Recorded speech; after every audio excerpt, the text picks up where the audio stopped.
ராமேஸ்வரத்தில் ஈஸ்வரனை ராமபிரான் வழிபாடு செய்வதற்கு முன் இங்கு செய்ததால் இத்தலம் உத்திரராமேஸ்வரம் என்று அழைக்கப்படுகிறது.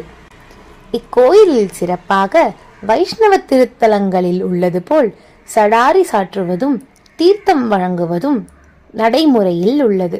இக்கோயிலில் பிரதோஷ தினங்கள், சிவராத்திரி மற்றும் ஐப்பசி அன்னாபிஷேகம் மிக விமர்சையாக கொண்டாடப்படுகிறது. குழந்தை பாக்கியம் வேண்டுபவர்கள் இக்கோயிலில் அருள் பாலிக்கும் ஸ்ரீ ராமநாதேஸ்வரரை வியாழக்கிழமைகளில் வணங்கி தீபம் ஏற்றி வழிபட்டு வர குழந்தை பாக்கியம் கைகூடும். மேலும் பிரிந்த தம்பதியினர் இங்கு அருள் பாலிக்கும் ஸ்ரீ சிவகாம சுந்தரி சமேத ஸ்ரீ ராமநாதேஸ்வரரை வழிபட்டு வர பிரிந்தவர் இணைவர்.